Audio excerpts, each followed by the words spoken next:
So how much did a Nazi ring belonging to Himmler raise at auction last year? The answer is £2,200.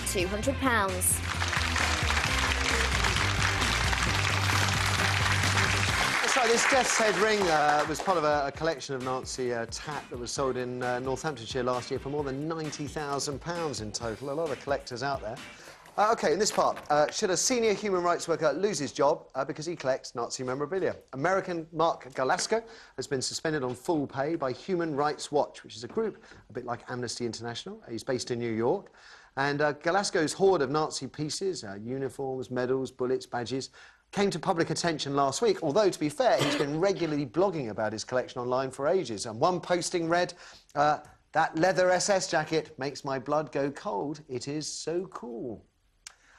So we can conclude he's never hidden his hobby. He is not a Nazi or Nazi sympathiser himself. He says his interest comes from family history. His grandfather was conscripted into the German army. And it's worth reminding you lot again that it is not illegal to collect Nazi memorabilia, either here or in the United States.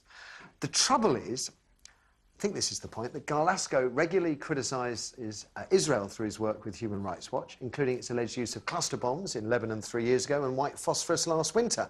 And Jewish activists are the ones who are calling for him to be fired. And I quote here, a war crimes investigator who's an avid collector of Nazi memorabilia is perhaps a new low. That's how one senior Israeli spokesman put it.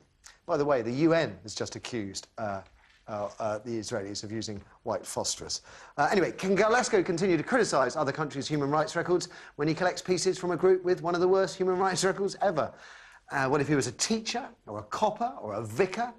A Lemmy from Motorhead, he collects Nazi memorabilia, but he's a rock star.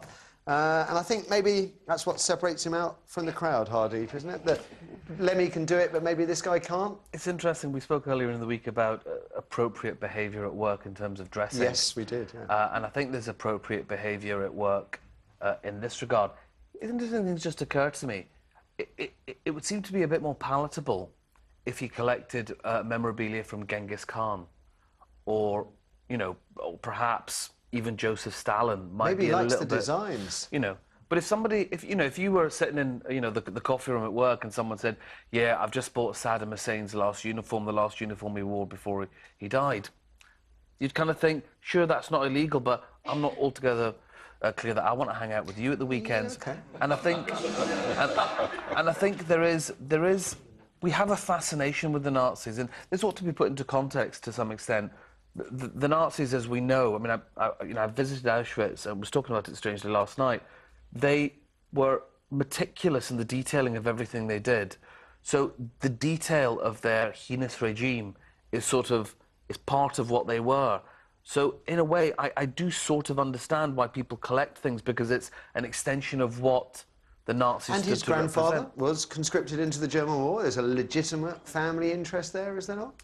There is, but I mean, listen. You're not... I mean, Larry said... sorry, I'm probably going to say what you're just about to say. Well, go on, Larry. What's your take? Well, the point is that if you went round to somebody's house and they said, oh, by the way, do you fancy seeing my collection of Nazi memorabilia? You would go, whoa, and you'd walk away. And that's just a normal person, not somebody who works for a human rights organisation. When you join any organisation, there's usually a clause in your contract that's to do with behaviour that brings the organisation to disrepute. This is behaviour that brings them into disrepute, because he, unfortunately, weakens his organisation because it allows the Israelis to criticise his reports. And you've said that UN have now agreed with Human Rights Watch that white phosphorus was used.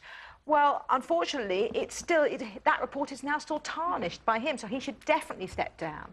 I mean, I just think that you cannot divorce a nice, attractive SS jacket from what it was used, and that the moral cloud that surrounds every single piece of that memorabilia is not something that goes away, and it's not defendable. And Reg, what do you think? I totally agree. I think it is not appropriate for this guy